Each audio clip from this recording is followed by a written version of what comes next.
Were you dating Kumar Sanu ji? Yes. Were you dating him जब वो already married थे? Yes.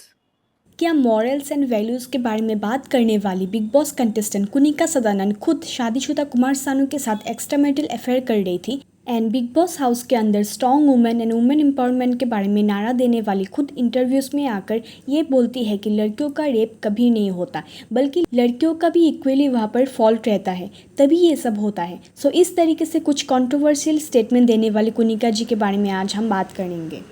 Kunika जी का पहला शादी 16.5 ईयर्स के एज में हो गया था, जो कि एक लव मैरिज था। देन उनको वहाँ से एक बेटा हुआ, फिर ये शादी ऑलमोस्ट 3 साल तक चली। देन उनकी डाइवोर्स हो गई। फिर वो अपने बेटे के कस्टडी के लिए लड़ रही थी, जिसके लिए उनको पैसे की ज़रूरत थी और तभी उन्होंने फिल्म इंडस्ट्री में कदम रखा। ऐसे ही उन्होंने हम साथ साथ है, खिलाड़ी और गुमराह जैसे बहुत सारी मूवीज़ में विलन और कॉमिक रोल्स करते थे and supporting characters and side roles पर नजर आए। देन उन्होंने 35 साल के एज में दूसरी शादी की विनय लाल जी से, क्योंकि वो तब सेकेंड टाइम प्रेग्नेंट हो चुकी थी अपने दूसरे बेटे आयान लाल के साथ, और ये सब उन्होंने खुद सिद्धार्थ कानन के साथ इंटरव्यू देते हुए कहा था। So these are some of the events of her personal life. पर उनके लाइफ के अराउंड कंट्रोवर्सी तो तब बनी जब उन्होंने पब्लिकली आकर ये बोला कि उनका the great singer Kumar Sanu ji के साथ अफेयर था जब सानू जी ऑलरेडी मैरिड थे, एंड ये सब वो ओपनली बोल रही थी without any regret. So sweet. He said okay bye and then he came and kissed me here. से जो करंट लगा है ना दोनों साइड करंट लगा कि आप ही को करंट मुझे लगा? मुझे नहीं पता, मैं तो बोल दिया मुझे करंट लगा। अब मैं उनके गाने सुनती जाऊं। वो हंस कर बोल रही थी कि कैसे वो कुमार सानू जी के प्यार में पड़ी थी, वो भी तब जब कुमार सानू अपने सेकेंड वाइफ के साथ मैरिड थे एंड उनका वाइफ उस टाइम प्रेग्नेंट भी थी।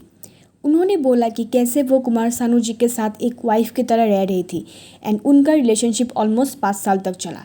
वो कुमार सानू जी के साथ रहती थी, उनका पूरा काम संभालती थी, उनका खाना बनाने से लेकर कौन सी इवेंट में कपड़ा कौन सा पहनेंगे वो सब कुछ देखती थी।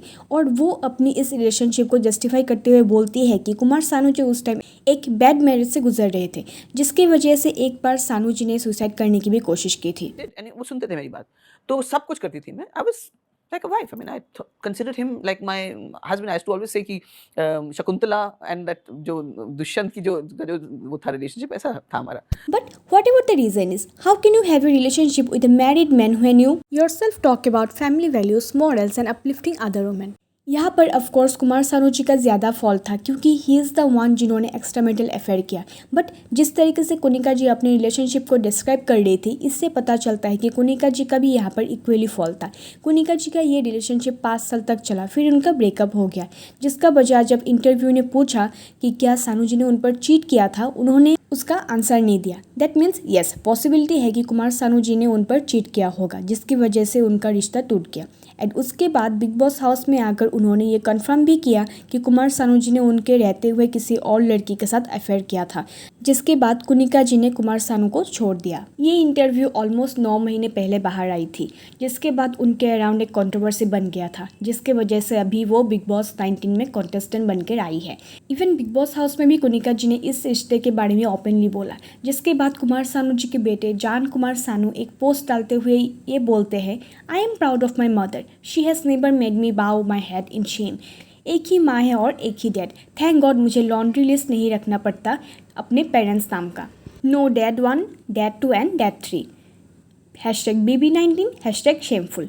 सो कुछ इस तरीके से जान कुमार सानू ने कुनिका जी को क्रिटिसाइज़ किया, क्योंकि कहीं ना कहीं सानू जी के बेटे और वाइफ उनके फेल मैरिज के लिए कुनिका जी को ब्लेम करते हैं। देन उसी इंटरव्यू में कुनिका जी ये बोलती है कि लड़कियों का रेप नहीं होता, एटलीस्ट उनके फिल्म इंडस्ट्री में, और जो रेप केस बाहर आते हैं उनमें लड़कियों का भी इक्वली फॉल्ट रहता है।